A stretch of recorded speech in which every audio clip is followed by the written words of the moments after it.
नमस्कार, न्यूज 24 पर मैं हूं doctor Swati Maheshwari. Moderna vaccine के ऊपर एक बड़ी खबर सामने आई है क्योंकि मॉडर्ना कंपनी ने यह दावा किया है कि उनकी वैक्सीन 94.5% तक लोगों को कोरोना वायरस से बचाने में कारगर है। देखा जाए तो अभी फाइजर कंपनी ने भी यह दावा किया था कि उनकी वैक्सीन 90% तक कारगर है। ऐसे में यह अमेरिका की दूसरी कंपनी है जिसने ये बड़ा दावा किया है कि उनकी वैक्सीन 94.5% तक लोगों को कोरोना वायरस से बचा सकती है। ऐसे में देखा जाए तो ये वैक्सीन फिलहाल भारत में आती हुई अभी नहीं दिखती हैं और इसके लिए खास दो परेशानियां हैं जो सामने आई हैं। पहली बात यह है कि इन दोनों ही वैक्सीन को काफी कम तापमान पर स्टोर करने की जरूरत होगी। अगर हम फाइजर वैक्सीन की बात करें तो उसे -70 डिग्री सेंटीग्रेड पर रखने की जरूरत होगी और वहीं मॉडर्ना वैक्सीन को भी -20 डिग्री सेंटीग्रेड पर रखने की जरूरत होगी। ऐसे में खास फ्रीजर्स की जरूरत होगी और ये फ्रीजर्स फिलहाल के लिए अमेरिका और यूरोप में भी बड़ी मुश्किल से मिलते हैं और ऐसे में भारत में इन फ्रीजर्स की तैयारी करने में अभी वक्त लगेगा। देखा जाए तो ये जो वैक्सीन हैं इनके लिए कोल्ड स्टोरेज मेंटेन करना, यानी कि ये वैक्सीन जब भारत में आएगी उसके बाद से लेकर के जब तक कि ये किसी को लगता नहीं है टीका, तब तक के लिए ये जरूरी होगा कि ये तापमान मेंटेन किया जाए।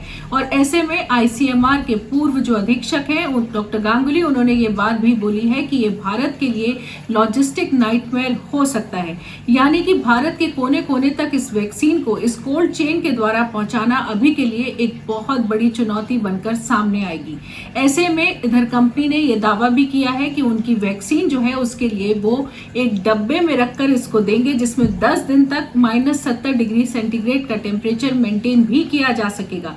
लेकिन ऐसे में भी इस वैक्सीन को लोगों तक पहुंचाना, और खास तौर से भारत जहां लू भी चलती है, टेम्परेचर भी बहुत ज्यादा रहता है और खास तौर से बिजली भी रूरल इलाकों में आसानी से नहीं पहुंचती है, ऐसे में इसका कोल्ड स्टोरेज मेंटेन कर पाना अपने आप में एक बहुत बड़ी चुनौती बनकर सामने आ सकता है।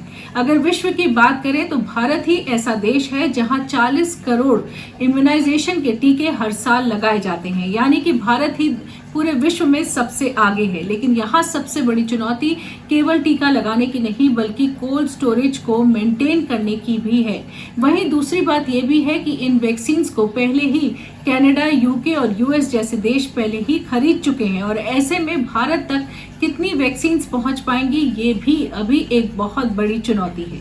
लेकिन फिलहाल ये एक बड़ी खबर है कि मॉडर्ना और फाइजर दोनों ने ही ये दावे किए हैं कि जिस तरह से उनका फेज 3 ट्रायल अभी चल रहा है उससे साफ तौर से उन्हें ये लग रहा है कि उनकी वैक्सीन काफी हद तक कारगर हैं। अब ये देखना होगा कि भारत में ये वैक्सीन किस तरह से पहुंच पाएंगी, क्योंकि स्वास्थ्य मंत्रालय ने भी कहा है कि जुलाई तक उनका पूरा ये इस वक्त उन्होंने डिसाइड कर लिया है कि लगभग 20 से 25 करोड़ लोगों तक ये वैक्सीन पहुंचाई जाएंगी। अब ये वैक्सीन कैसे पहुंचेंगी इसके ऊपर और भी ज्यादा ब्रेनस्टॉर्मिंग करने की जरूरत होगी। आज के लिए इतना ही। न्यूज 24 की तरफ से नमस्कार।